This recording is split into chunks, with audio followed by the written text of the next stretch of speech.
Dans la vidéo précédente, on avait fait la partie login sur le form. Alors même si on n'a pas fait encore de fonction sign up, on fera ça un petit peu plus tard, on n'a pas encore la capacité de créer un compte, je vais quand même faire la partie login sur le côté serveur.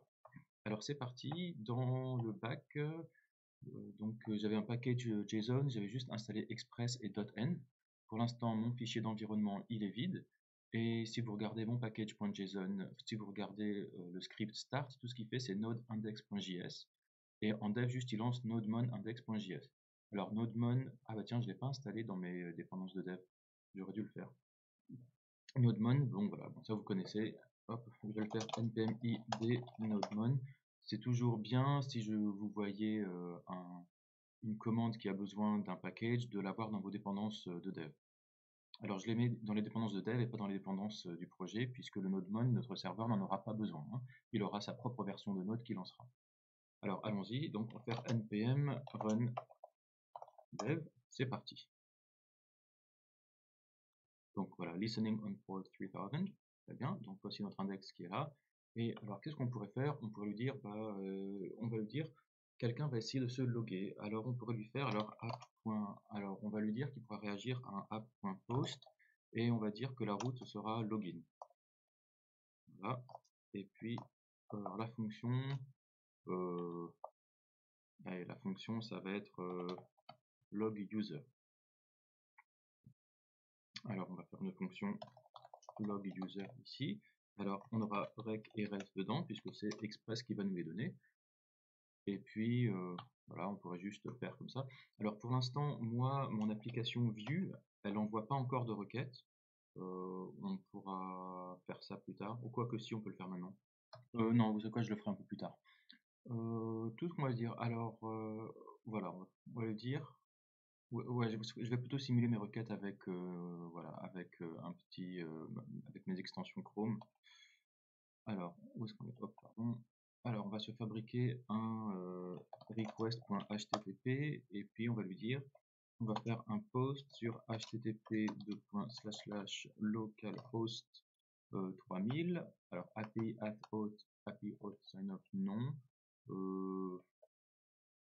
Franchement, je vais appeler ça ouais, auth sign up login.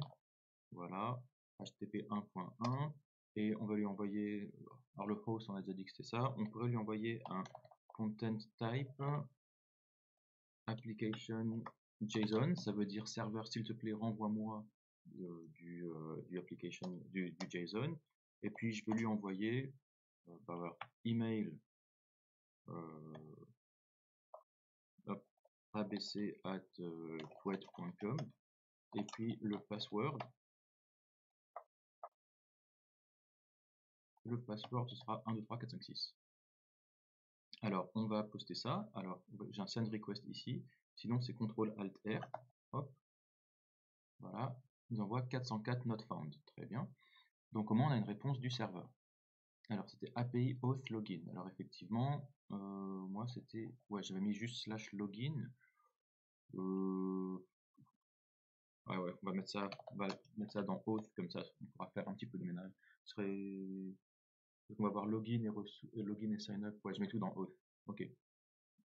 Allons-y. Alors on y retourne. Qu'est-ce que lui nous fait? On va renvoyer la requête. Hop, il nous voit 404 not found. Ok.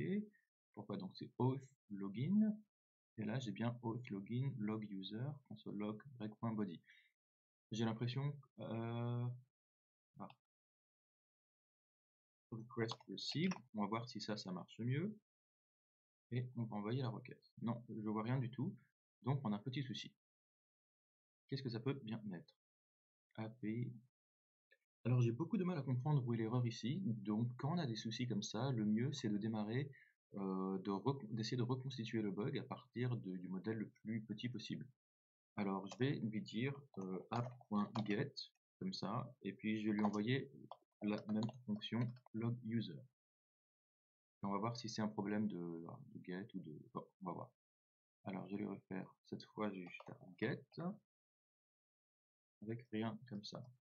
Alors forcément, il ne peut pas y avoir... Voilà, je vais juste faire comme ça. CTRL ALT R. Ok, là j'ai un 200 OK. Good, donc là on est bien. Alors si à la place de get je mets auth/login, est-ce que ça marche? Donc à la place de on va retenter ça, on lance. Ah, 404 not found. Bizarre. Donc j'ai l'impression que c'est un problème. Ah non, pardon, j'ai mis 2. Ok, hop. Et qu'est-ce que ça nous donne? On relance. 404 not found. Alors c'est bizarre, je vais enlever le login et là, je vais juste mettre auth et on va voir si lui, si je mets juste auth, est-ce que ça marche? C'est reparti. Hop.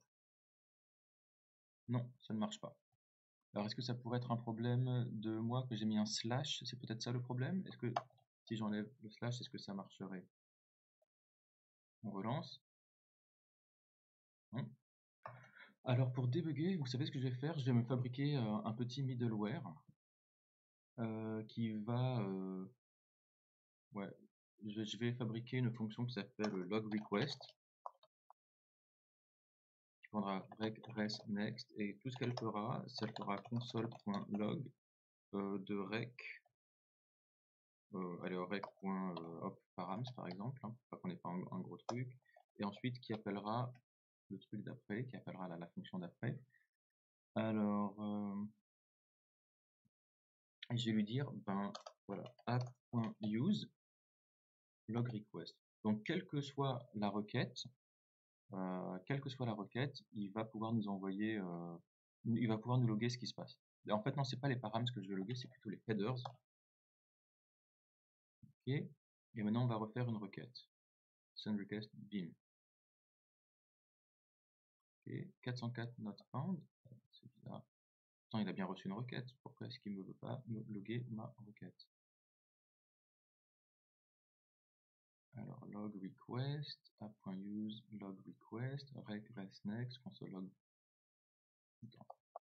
On va mettre hop, request received.